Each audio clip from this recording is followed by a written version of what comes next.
भालुडुङ्गा जाने तोरीबारी जाने बाटोहरू छ। यो चुरेघाटी भन्ने ठाउँ हो।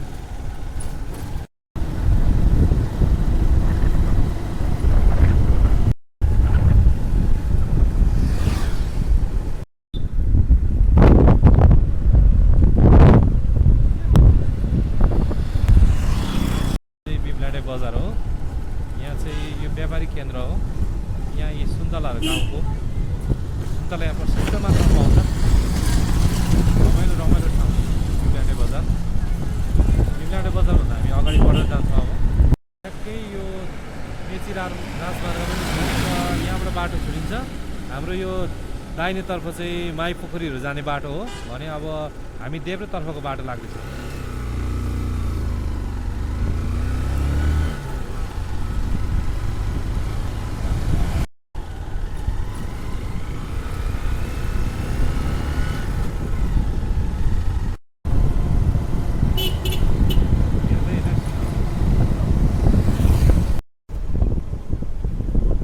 सडकको दायाँतर्फ कुच्चो फुलेर कति राम्रो भइरहेको छ। यो हाम्रो पहाडमा बस्ने मानिसहरूको लागि एकदमै ठुलो आम्दानीको स्रोत हो।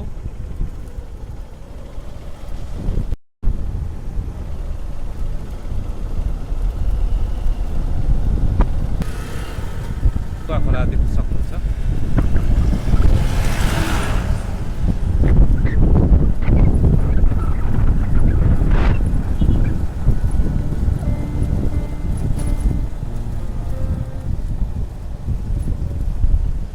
इलामको 4 खोला मध्ये कुवा खोला पनि एउटा मुख्य प्रमुख खोला हो। कुवामाई, माई, जोगमाई र देउमाई गरेर 4टा इलामको प्रमुख खोलाहरू मध्येको एउटा कुवा खोला।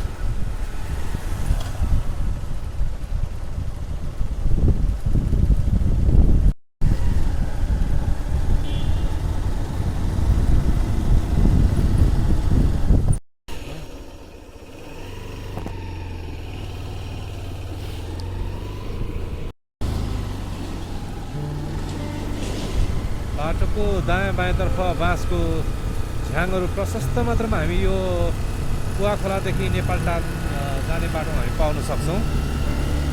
यहाँको मानिसहरूको एउटा आम्दानीको प्रमुख स्रोत पनि यो बाँसघारीलाई हामी लिन सक्छौँ।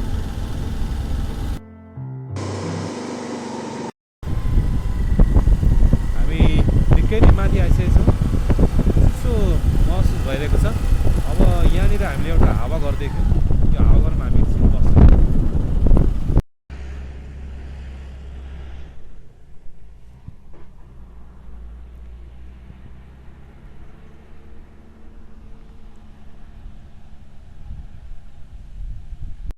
यो देखिरहनु भएको छ हावाघर।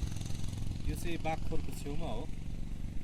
यो एकदम राम्रो बनाइएको रहेछ हावा खानलाई। यहाँबाट चाहिँ तपाईँको तल चियाबारीको सिनहरू पनि देख्न सकिन्छ। एकदम हावा पनि मिठो चल्ने भएकोले होला यहाँ बनाएको हावाघर यो।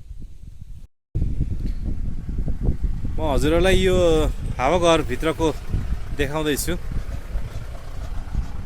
एकदमै राम्रोसँग बनाएको छ। हावाघरबाट चाहिँ यहाँ तल चियाबारीको दृश्यहरू हामी अत्यन्तै राम्रोसँग हेर्न सक्छौँ। एकदमै मनमोहक चियाबारीको दृश्य हामी देखिरहेछौँ। यहाँनिर घमाइलो रमाइलो भइरहेको छ। दाइ नमस्कार। हजुर नमस्कार भाइ। हजुरको दोकानमा के पाउँछ दाइ? यस्तै सामान्य चिजहरू खाजाहरू पाउँछ मुख्य। चिया पनि पाउँछ दाइ? हजुर चिया पनि पाउँछ। कसरी छ चिया खाजाको? चिया 25 रुपियाँ छ। हजुर। अनि खाजाहरू हेरी के खाने हो त्यही अनुसार। यो ठाउँले चाहिँ ठ्याक्कै हजुरको के भन्यो? अहिले चाहिँ सिटिभिटी भन्छ।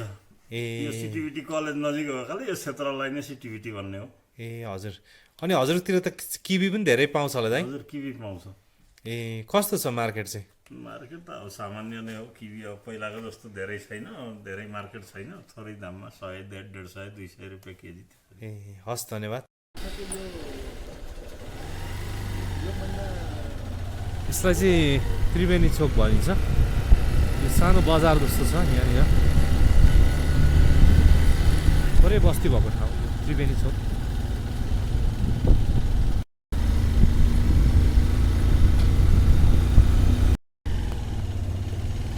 यो बजारको नाम चाहिँ भालुपानी बजार हो। सानो छ।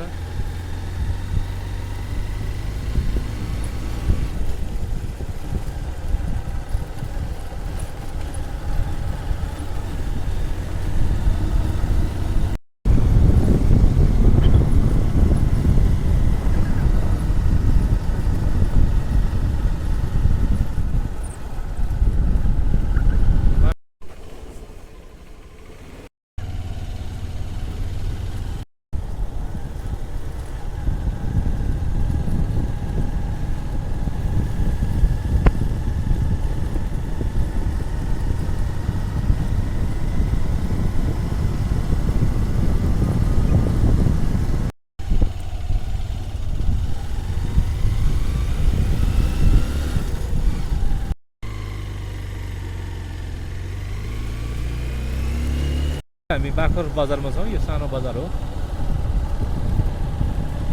यहाँ होटलहरू अनि यहाँ लजहरू पनि सुविधा छ यो बाख्रो बजारमा। यो सानो बजार हो, अत्यन्त सुन्दर बजार हो बाख्रो बजार। यहाँबाट हामी पाटनाकी तर्फको दृश्यहरू पनि देख्न सक्छौँ।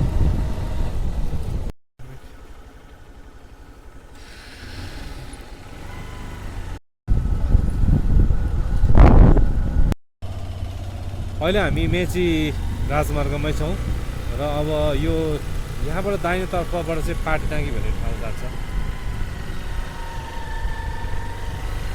अगाडि चाहिँ हाम्रो यो किरिम जाने, राँके जाने, साधुटार जाने केही अगाडि अब 9 किलोमिटर अगाडि राँके बजार हामी देख्न सक्छौँ।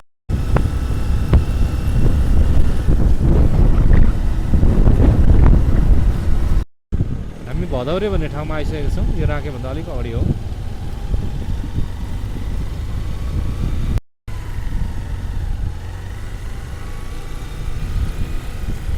तरबुजा फलिरहेको छ साइडमा।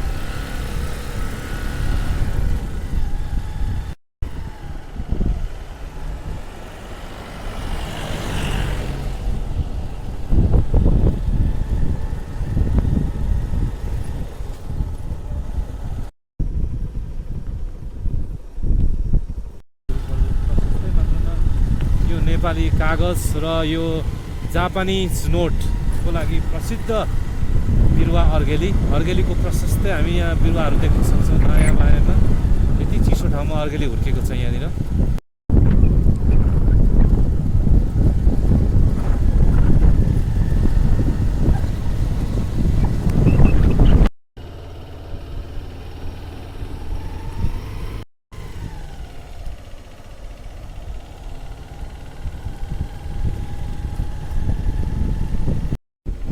अहिले हामी ठ्याक्कै यो राँके बजारमा आइसकेको छौँ।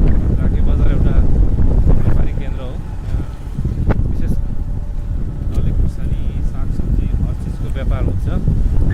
यो बजार एउटा सानो बजार भएको पनि एकदमै रमाइलो बजार, जहिले पनि व्यस्त रहने बजार हो। राँके बजारको हामी यहाँ गेटमा आइसकेका छौँ। अब फाल्गुनन्द गाउँपालिका सुरु हुन्छ यहाँबाट। अब हामी यहाँबाट दाहिनेतर्फ जान्छौँ।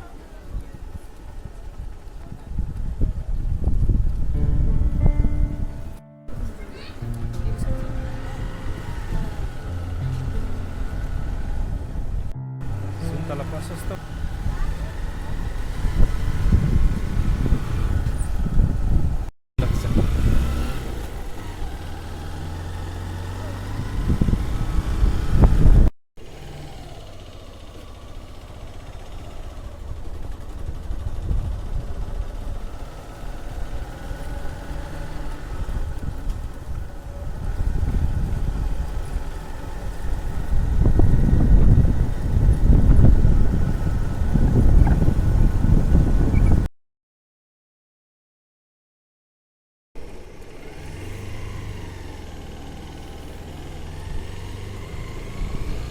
अहिले हामी निबु खोला पुलमा छौँ।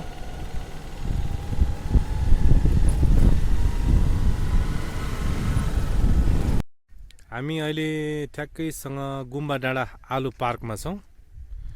यो चाहिँ पौवा भन्ज्याङभन्दा अलिकति अगाडि पर्छ। गुम्बा डाँडा आलु पार्कको छेउमा रहेको यो अत्यन्तै सुन्दर घर।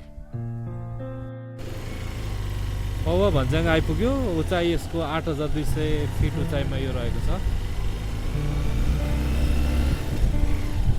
अहिले चिसो हावा आइरहेको छ। यो पुसको बेलामा घाम लाग्यो पनि पौवा भन्ज्याङ चिसो छ। पोखरी चाहिँ तपाईँको अलिक सानै छ, सुकिरहेछ। यो हिउँद मौसम भएकोले होला। यो साधुटारमा पिकनिक स्पट पनि यहाँ हामी देख्न सक्छौँ।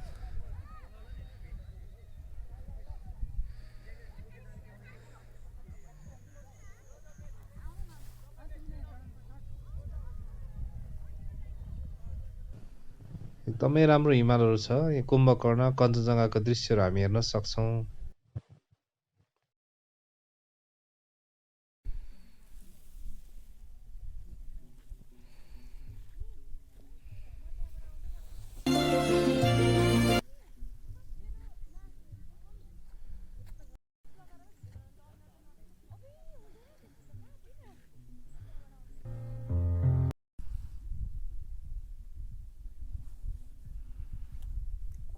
पिकनिकमा आए जस्तो लाग्यो कि भ्रमण।